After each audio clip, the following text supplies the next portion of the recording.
जय हिंद दोस्तों। आज हम देखेंगे आचार्य रामचंद्र शुक्ल का जीवन परिचय। ये आपके बोर्ड एग्जाम की दृष्टि से बहुत ही इंपॉर्टेंट है और हर साल आपके परीक्षा में आता है, इसलिए आप इसे याद करिए।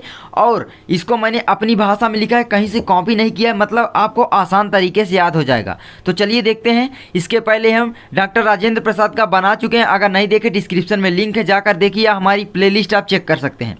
तो चलिए देखते हैं। आचार्य रामचंद्र शुक्ल का जन्म सन 1884 ईस्वी में उत्तर प्रदेश राज्य के बस्ती जिले के अगोना नामक ग्राम में हुआ था। इनके पिता का नाम पंडित चंद्रबली शुक्ल तथा माता का नाम विभासी देवी था। तो अब आप कैसे याद करेंगे कि देखिए, आचार्य रामचंद्र शुक्ल का जो जन्म हुआ था वो 1884 ईस्वी में हुआ था और उत्तर प्रदेश राज्य के बस्ती जिले के अगोना नामक ग्राम में हुआ था। इस तरह याद करेंगे तो आसानी से याद हो जाएगा। इनके पिता का नाम पंडित चंद्रबली शुक्ल तथा माता का नाम विभासी देवी था। इनकी माता एक धार्मिक महिला थी, मतलब इनकी माता जो है धार्मिक महिला का मतलब है कि रामायण महाभारत आदि की कथाएं सुना करती थी और सुनाया करती थी इनको, मतलब धार्मिक थी, धार्मिक ग्रंथों से प्यार करती थी। इनकी प्रारंभिक शिक्षा इनके पिता के पास मिर्ज़ापुर में हुई और मिशन स्कूल से 10वीं की परीक्षा उत्तीर्ण की। अब देखिए, बहुत जगह लिखा होता है कि ये गणित में कमज़ोर थे। इन्होंने इंटरमीडिएट की परीक्षा के लिए इलाहाबाद में दाखिला लिया, परंतु परीक्षा से पहले ही विद्यालय छूट गया। इसके पश्चात इन्होंने मिर्ज़ापुर के न्यायालय में नौकरी कर ली। न्यायालय की नौकरी छोड़कर ये मिर्ज़ापुर के मिशन स्कूल में चित्रकला के अध्यापक हो गए। अध्यापन कार्य करते हुए इन्होंने अनेक कहानी, कविता, निबंध, नाटक आदि की रचना की, मतलब कि बहुत सारे साहित्यों की रचना की। अब देखिए, इनकी विद्वता एवं प्रतिभा से प्रभावित होकर इन्हें हिंदी शब्द सागर के संपादन कार्य में सहयोग के लिए काशी नागरी प्रचारणी सभा में सम्मान सहित बुलाया गया, सम्मान बुलाया गया। इन्होंने 19 वर्षों तक काशी नागरी प्रचारणी पत्रिका का संपादन भी किया। कुछ समय पश्चात इनकी नियुक्ति काशी हिंदू विश्वविद्यालय में हिंदी विभाग के प्राध्यापक के रूप में हो गई और कुछ दिनों बाद हिंदी विभाग के अध्यक्ष भी हो गए। स्वाभिमानी और हिंदी के महान निबंधकार एवं साहित्यकार सन 1941 ईस्वी में दिवंगत हो गए, मतलब इनका स्वर्गवास हो गया, आप कह सकते हैं परलोकवासी हो गए। तो इस तरीके से याद करेंगे। अब आपको याद कैसे करना है, मैं आपको ट्रिक थोड़ा बता देता हूँ। चलिए देखते हैं शुरू से। आचार्य रामचंद्र शुक्ल का जन्म सन 1884 ईस्वी में उत्तर प्रदेश राज्य के बस्ती जिले के अगोना नामक ग्राम में हुआ था। अब देखिए कैसे याद करेंगे। आप यूपी बोर्ड की परीक्षा देते हैं तो आप लिखेंगे कि मतलब सोच लेंगे कि हाँ, हम यूपी बोर्ड में हैं, तो इनका जन्म यूपी में हुआ था और एक वहाँ पर जिला है जो कि यहाँ पर बस्ती है और वहीं बस्ती जिले के अगोना नामक ग्राम में हुआ था।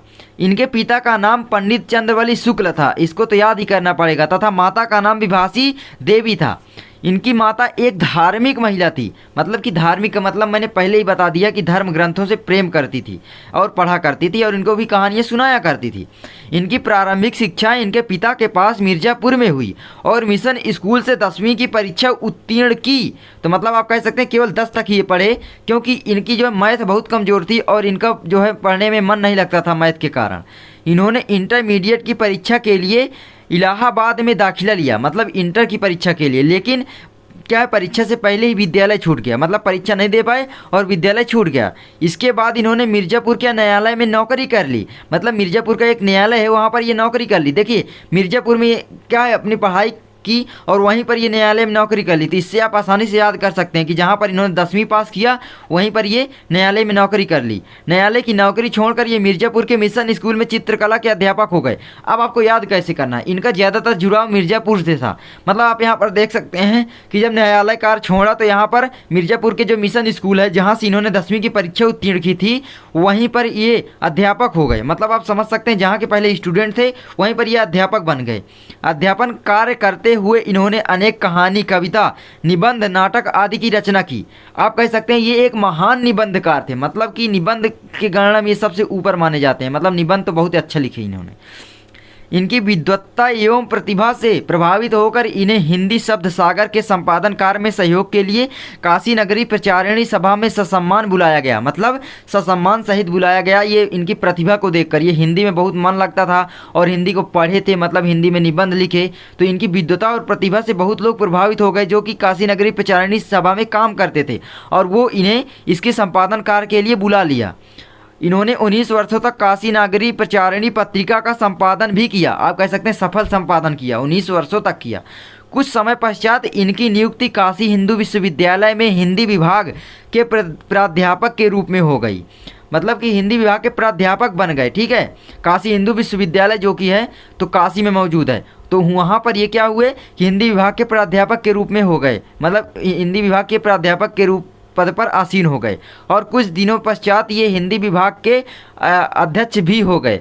मतलब बाबू श्याम सुंदर दास जो थी उनके अवकाश ग्रहण करने के बाद ये क्या हुए कि हिंदी विभाग के अध्यक्ष बन गए। पहले वो अध्यक्ष थे, अब वो हट गए तो ये बन गए, मतलब उनकी रिटायरमेंट हो गई।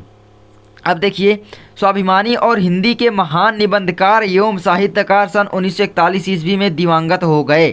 तो इस तरह से आप याद करेंगे तो बहुत आसान तरीके से याद कर सकते हैं। अब देखिए आपको रचना कैसे लिखना है। आपको रचनाएं जरूर लिखना है, जीवन परिचय के साथ साथ महत्वपूर्ण रचनाएं लिख देना है। आपको बीच में हेडिंग डाल देना है एक लाइन छोड़कर। ये सादा पेपर है तो इसमें मैं लाइन नहीं छोड़ गई, मतलब एक लाइन होती है उसको छोड़कर नीचे से डालेंगे।